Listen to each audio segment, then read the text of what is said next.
Hello, and welcome on into another episode of the Whiskey Crusaders. I'm Will. I'm Sarah. I'm Matt. Today we're going to be drinking Rua, a single malt whiskey. Be sure to hit that like and subscribe button and click on the little notification bell. Matt, why don't you give us a little bit of information about Rua? Rua from the Great Wagon Road Distillery. All right, this is from Charlotte, North Carolina. It is the first legal oldest distillery in North Carolina. Not by much, but hey, still true. All right, so it was founded in 2015. So that tells you how long the whiskey scene has been around North Carolina. Not real long. So 5 years. So it was founded on December 23rd, and it's known as Quinn's Day because the founder's grandfather was an illegal distiller in Ireland, and he made poteen, which is basically a white dog whiskey over in Ireland. And him and his friends would keep different pieces of the distilling equipment at their house, and he'd stick the worm condenser over his body, put a big coat over it, and run around with it. I guess in 1953, he finally got caught on December 23rd, and he got arrested.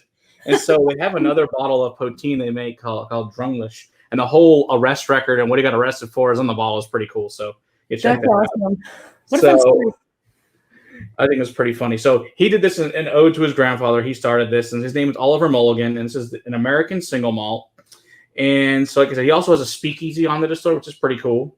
Like I said, he's the first legal person to make whiskey in his family, so that's always nice. It's always a plus. Which is really cool is they use a German-made pot still. I'm not sure I know a lot of people that use German-made pot stills, so that's kind of a unique thing they do.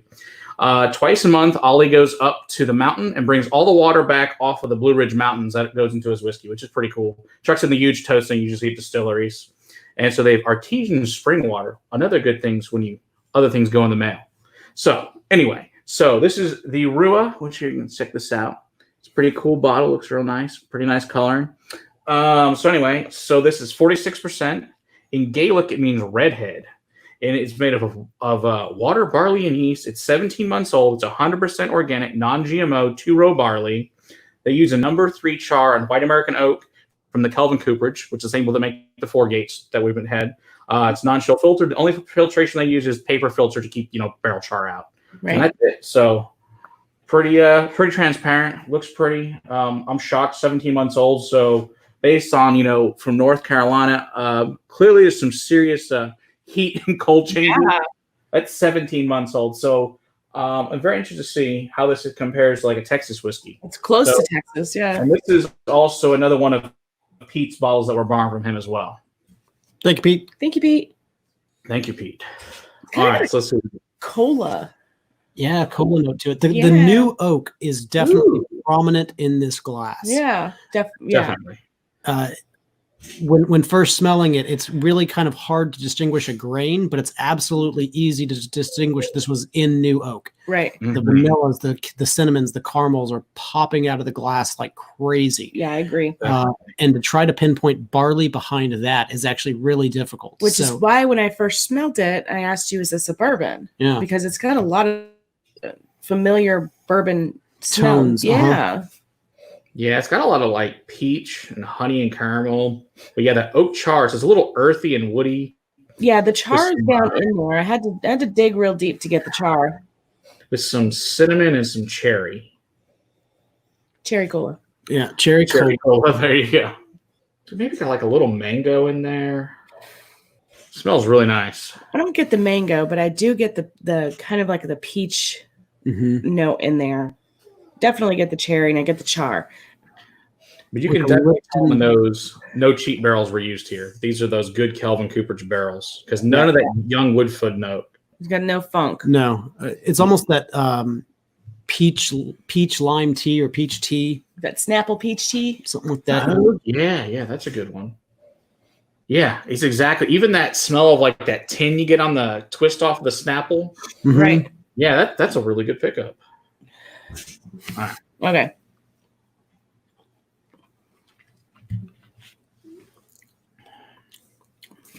Tastes like Coca-Cola on the palate for me. It really does. It's got this and the mouthfeel. It's got a really good mouthfeel on it. It's very coating, but I do get a very strong Coca-Cola. I don't know if it's the char mixed with like the caramel and the peach and just I don't know. Yeah, I do too. I like it. Really good. Yeah, it's got this like orange blossom and cherries and peaches. It's got like a little beery qualities for carbonation, I guess would be the best thing. Yeah, that to it. right back to that Yeah. effervescence. That's A it. lot of, sweet and like I know words. papaya, mango, vanilla, coffee. All of the words. It's a European beer finish. That's what it tastes a lot to me like. I can get really behind that peach. Mhm. The peach is very strong in it as well. Maybe that's where I'm comparing it to cola, like the char and the peach mixture is kind of making it into that Coca-Cola. No, on the palate, there's a very cola vibe to it. Right. Yeah, cherry cola and The again, cherry and the that peach cherry cola. Well, I mean, they're making all different kinds of cola these days. So, but I like this a lot. The char is there, but it's not like overpowering char. There's no young funk at all. None. This is great for 17. This is really great for 17 months. Yeah, I really enjoy the heck out of this. Yeah, it's got like a Hefeweizen finish on it for me, like a good German Hefeweizen finish. This is I mean, like I said, I don't know anything about German pot stills. That's simply just the note I picked up on. I wonder if that has anything to do with it. No idea, but it's interesting. That's what I'm picking up.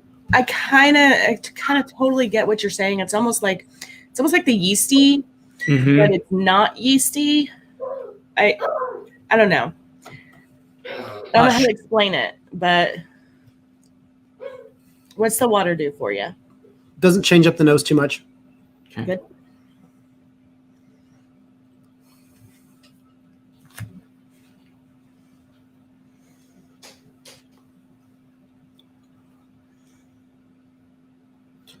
No. Nothing. Okay. Good Not, enough. not good. Not good, not bad. Just blah. Yeah, normal. So it's better without. Yeah, I wouldn't have added anything. It was good. Okay, cool. No. Yeah. Yeah, I like this. Most really of the time, when things are as young as this, Water doesn't really. Water really doesn't affect it very much. It's typically when you're drawing a lot of carbon from the barrel, or when you are, when you have a lot of carbons in your whiskey, that water will actually separate oils and create a different thing happening. So. Yeah, but it's kind of your thing, so you got to do it. Yeah. Yeah, that's right. Someone has to do it. Somebody has to. Yeah. And sometimes it ends very poorly. Sometimes thankfully it's magical. And It's true. that's why we're thankful to have more to pour in the glass. That's right. All right. This is actually really good. Mhm. And I mean, this was a hard to get bottle. Or... It's just not available in Texas. He got it, I think, in Tennessee. So we just hasn't made distribution here yet. But yeah, I know Josh Galladay had a sherry cask finish of this. Holy crap, was it amazing. I'd really like to try that. You do. It's awesome. You know how I feel about sherry casks. Did we talk about price point, Matt? I didn't. What did I looked it up? It wasn't expensive. It was like $40. It wasn't. It wasn't bad. That's not bad. I think it's like between 35 and 40. So it's very reasonable. I'd pay that for this. I would too. Yeah, absolutely. I think it's fantastic. No, yeah. I wouldn't feel like I got ripped off for a cheap 18-month whiskey that had a lot of barrel funk to it or anything like that. This It is doesn't good. have that. No. So This is yummy. I really like it a lot. I'm looking forward to what this distillery has coming out. Oh, yeah. For sure. All right. Don't forget to hit the like and subscribe button and set up for the notifications. And until next time, Keep on crusading for better whiskey in your glass. Cheers. We got the social distancing drinking down. Nice. Pretty good.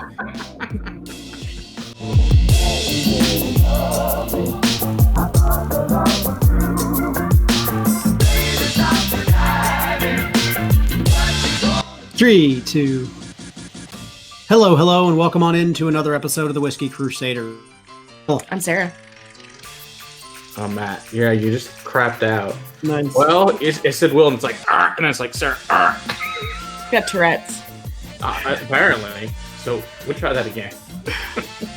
3, 2. Number 3, white. So we'll try that again. Number 3, white. So we'll try that again. Number 3, white.